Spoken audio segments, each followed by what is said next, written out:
we thought this would be an excellent opportunity to bring in our resident ag law expert. Please welcome to the show, Roger McEowen with the Washburn School of Law. Roger, thanks for coming on. I'm going to throw it over to you. The floor is yours, but I just think this is just very unfortunate.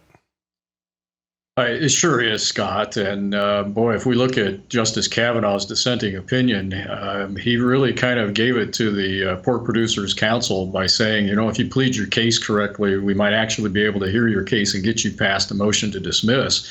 That's pretty biting. And basically, Scott, what he's saying is that they should have focused on the benefits and burdens of the law rather than focusing on extraterritorial effect. Because if you look at Commerce Clause jurisdiction, the court has been saying that extraterritorial effect is not going to get you anywhere.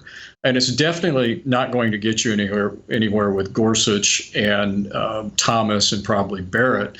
But if you can focus on benefits and burdens, the court is saying, other than Barrett, who said we can't measure it in this case, but the court is saying we can send this back to the trial court. But they fell just a couple of justices short of, or one justice short of saying that.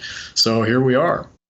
All right. So what I took out of it, too, was that the majority was a smattering of people. It wasn't one side versus another. I mean, you had some definite names that wouldn't put next to each other in something like this. Is that telling something?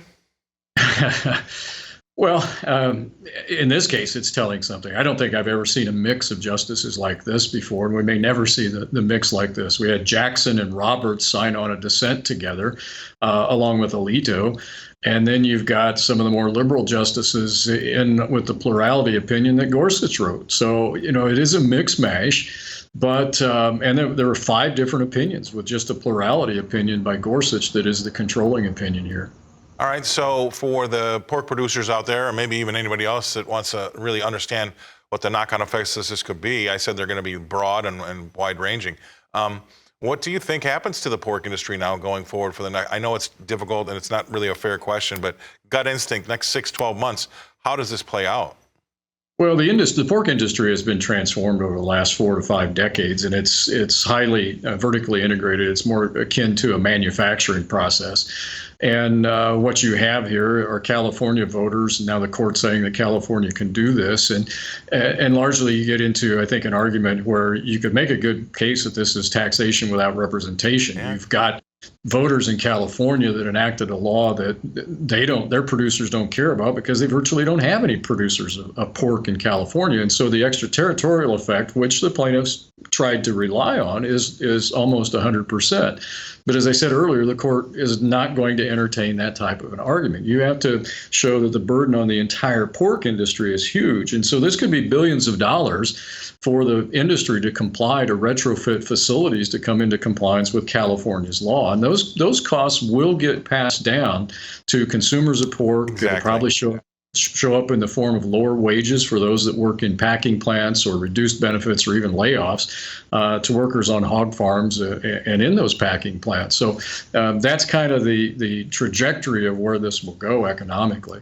Right. And so my initial gut instinct, we talked with Ashley, my producer, in the meetings this morning, was, you know, this is going to make things more expensive in California, right? I mean, because it's going to be harder to get it from other, you know, the outlying areas of all the other states. But number 2 is it turns it into kind of like square footage and a per head problem, right? If you have the square footage and you can comply, or you have to expand and make sure you've got the square footage, or if you can't expand, you're going to have to get rid of head, right? I mean, so it's pretty simple, but all of those things lead to higher prices, if you ask me. They do, and I was hopeful that the court would say, you know, that, look, California, we're going to send this back to the trial court, which I still think they should have done. I think the plurality opinion is incorrect in terms of its construction of existing law. This should have gone back to the trial court to introduce evidence, give the pork producers a chance to show evidence as to the burdens and benefits.